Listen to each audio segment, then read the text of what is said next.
Assalamualaikum warahmatullahi wabarakatuh dan salam sukan. Saya Jazmi Kamel dan dalam episod khas Bicara Sukan ini, saya sedang berada di Stadium Negara Hasnal Bolkiah bagi membawakan kepada anda salah satu sukan yang mungkin asing dengan orang ramai, iaitu sukan lawan pedang ataupun fencing. Dari peralatan asas ke peraturannya hinggalah ke sejarah dan perkembangannya di negara Brunei Darussalam akan kami bawakan dalam episod kali ini. Mari kita ikuti, let's go!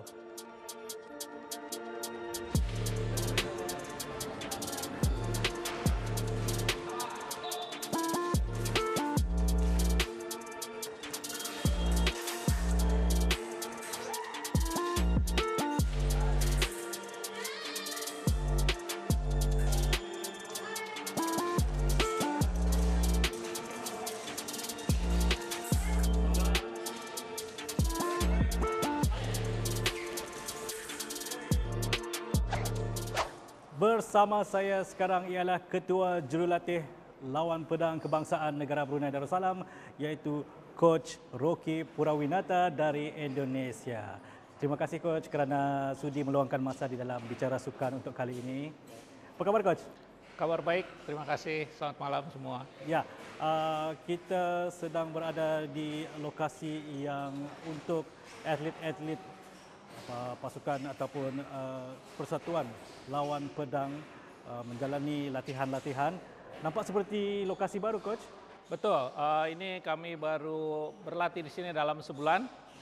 Kami panggil ini Fencing Center, Stadium Negara Hasnal Bolkiah, di mana di Fencing Center ini berlatih atlet-atlet kebangsaan baik junior maupun senior yang dipersiapkan untuk mengikuti kejohanan serantau dan antarabangsa. Baik Coach, mungkin Coach boleh jelaskan secara ringkas apakah sebenarnya sukan lawan pedang ini dan juga dari manakah ianya berasal? Baik, sukan lawan pedang merupakan sukan martial art ya. Jadi kita sukan perlawanan one to one, dan asal sukan lawan pedang ini dari negara Eropah.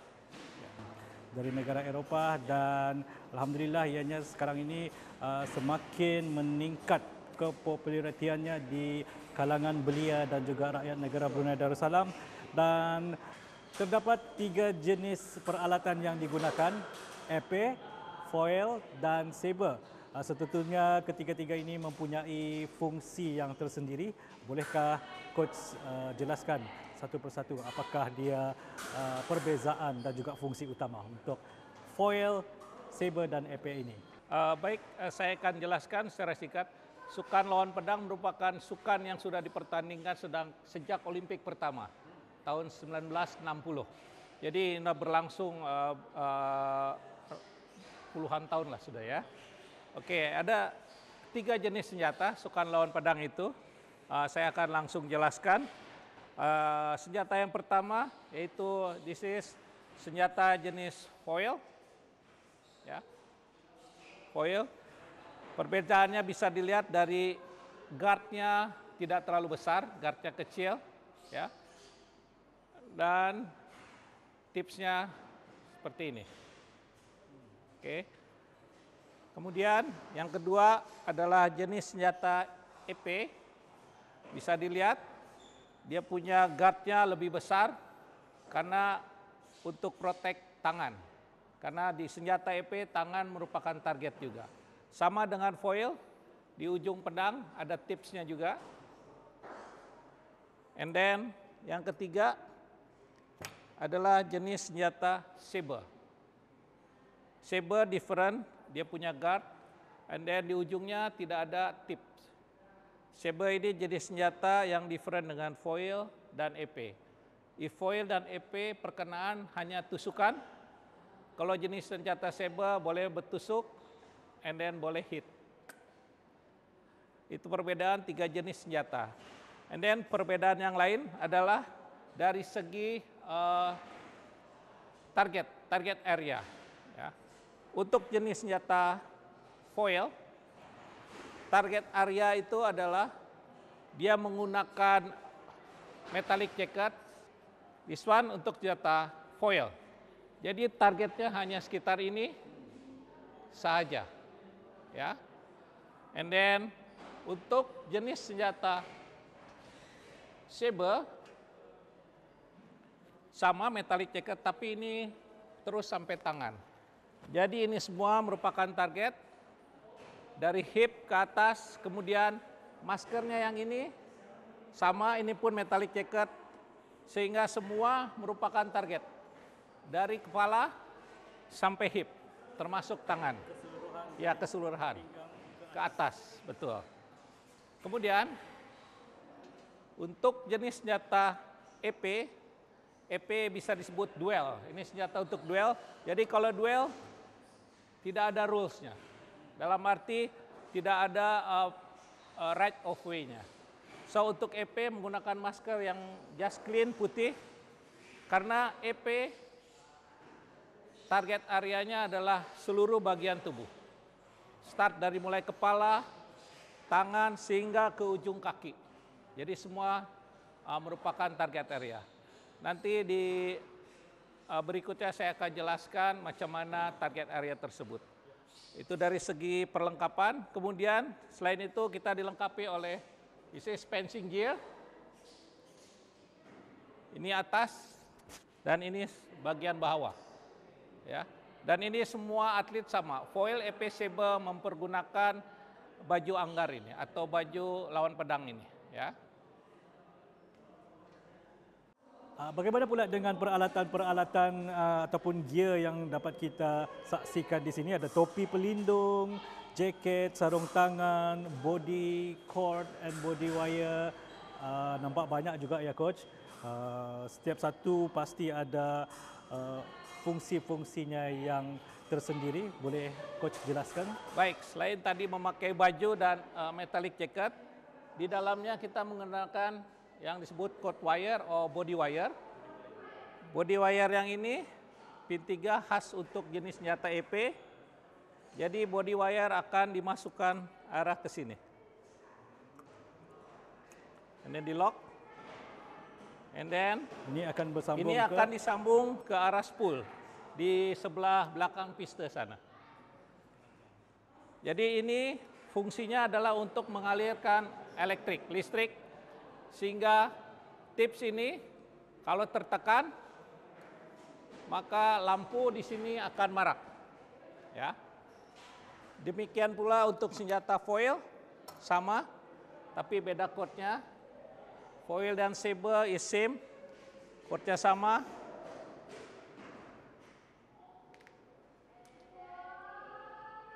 Sama seperti ini, menusuk, and then marak.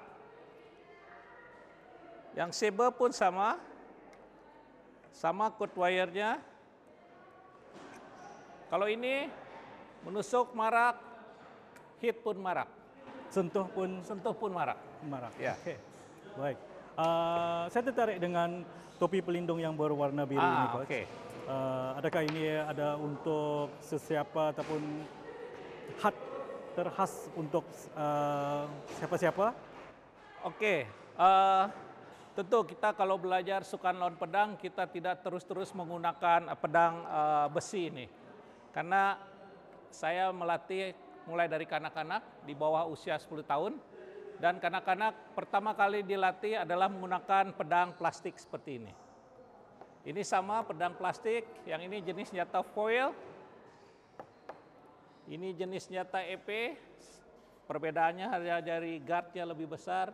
Dan ini untuk jenis senjata saber. Perlengkapan sama, baju fencingnya tetap sama, hanya masknya hanya menggunakan masker plastik. Kemudian ini tambahan untuk protect bodinya, itu saja. Baik, jadi topi pelindung yang berwarna biru dan juga jaket ini adalah untuk kanak-kanak. Kanak-kanak. Umur berapa yang boleh memakainya? Dari 10 tahun ke bawah atau 12 tahun ke bawah pun suitable. Jadi kalau mereka sudah basicnya sudah bagus, baru mereka meneruskan dengan penggunaan pedang besi. Cuma dapat saya tekankan di sini, pedang-pedang yang digunakan untuk kanak-kanak tadi tidak ada disambung dengan mana-mana cord wire. Oh tidak, karena ini manual saja. Dan ini very safe buat kanak-kanak karena ini dari plastik, sangat lentur sekali. Jadi tidak berbahaya lah macam itu. Baik, seterusnya di dalam sukan lawan pedang ini ada beberapa teknik asas seperti yang selalu saya nampak di dalam perlawanan sukan C ataupun sukan-sukan antarabangsa yang lainnya. Referee ataupun umpire akan menyebutkan on guard atau alih. Maksudnya ataupun ada beberapa posisi ataupun asas yang dapat diterangkan. Sukan lawan pedang memulai induk internasionalnya, we call it FIE, adalah Federation International d'Escrime, dan penggunaan bahasanya menggunakan bahasa France. Jadi kalau kita melihat ada referee bagi tahu startnya itu adalah dengan chord seperti itu, engard, pray, and then ale. So engard kira bersedia, ready, and go, something like that lah.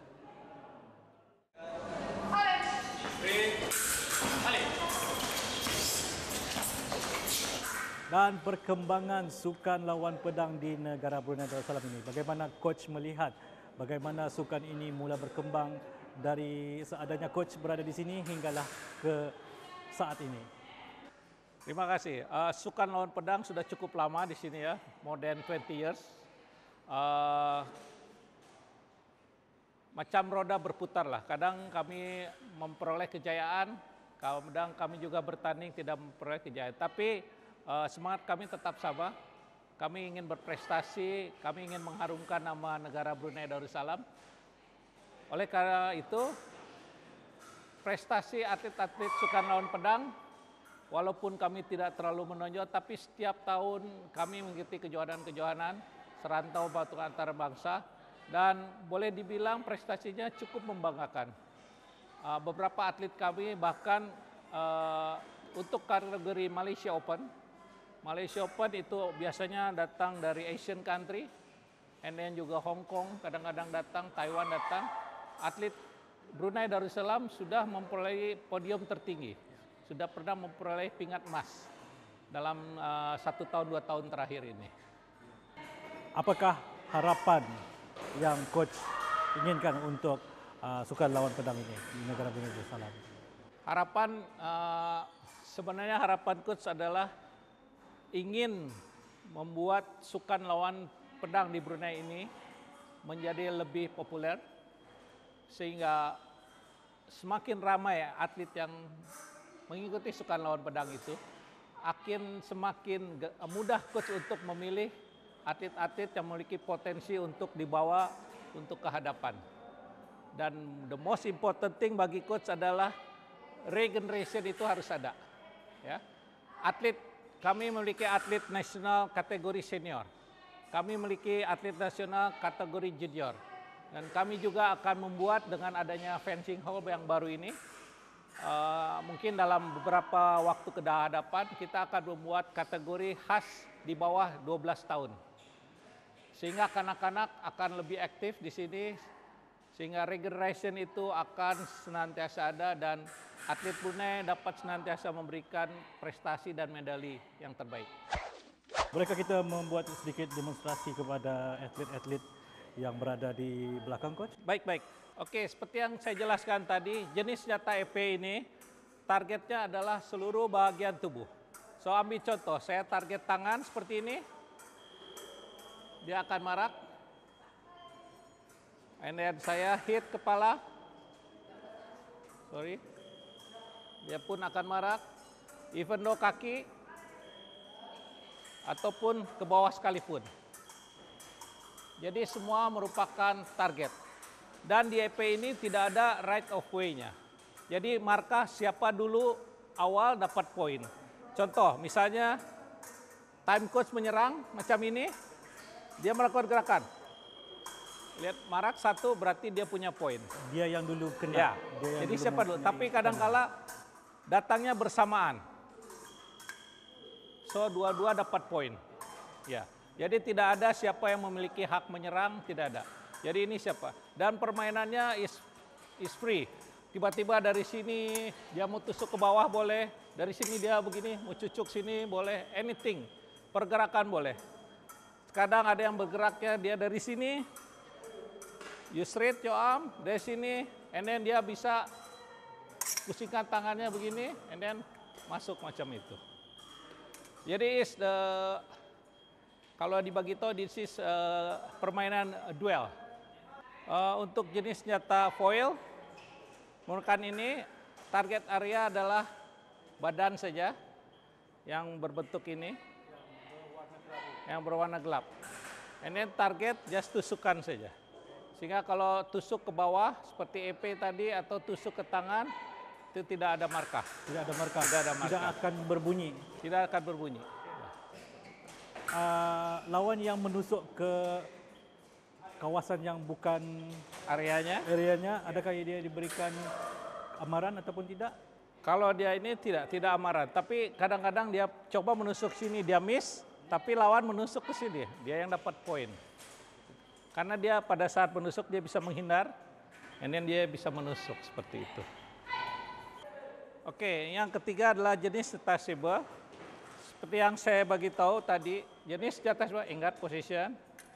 Jenis senjata saber target area dari pinggang sampai ke atas, termasuk tangan.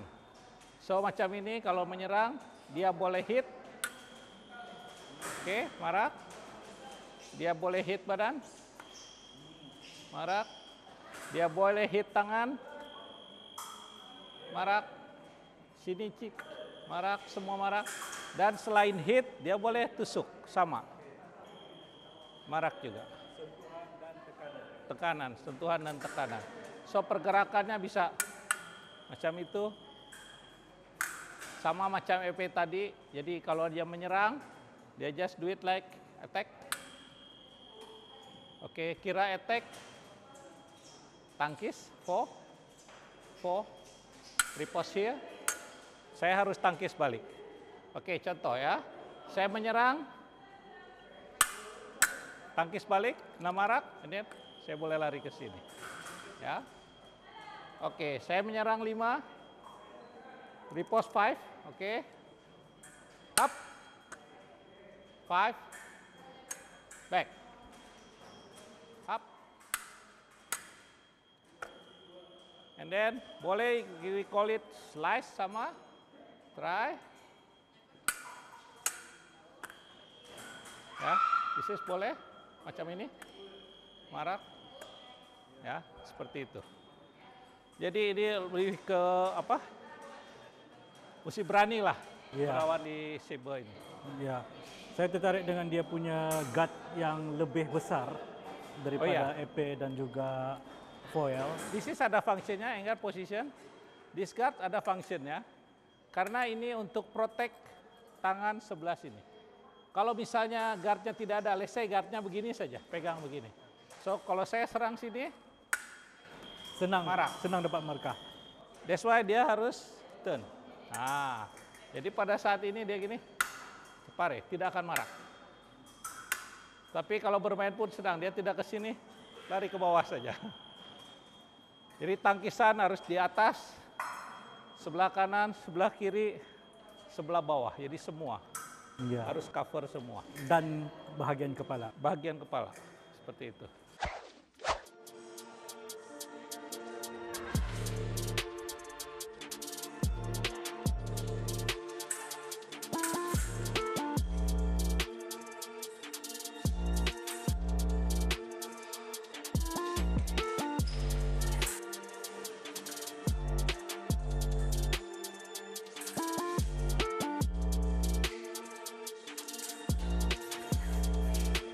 Terima kasih Coach kerana sudi meluangkan masa di Bicara Sukan dan menerangkan satu-satu peralatannya dan juga kategori-kategorinya.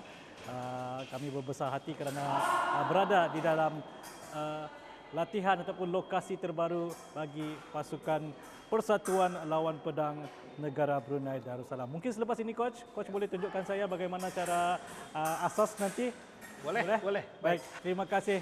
Kita ucapkan kepada Coach Rocky Purawinata yang memberikan banyak sebenarnya informasi yang bermanfaat mengenai sukan lawan pedang ini. Dan kepada Auda yang mungkin berminat untuk mencuba sukan lawan pedang ini, jangan malu-malu, jangan segan-segan, datang ke Persekutuan Sukan Lawan Pedang Negara Brunei Darussalam untuk Auda mencuba dan juga untuk Auda mengetahui apakah sebenarnya sukan yang penuh dengan elegan ini yang memerlukan kepantasan, kecerdasan untuk Auda menguasai lawan pedang di negara Brunei Darussalam. Baik, itu saja daripada saya, Jazmi Kamil. Assalamualaikum warahmatullahi wabarakatuh. Majukanlah sukan demi negara.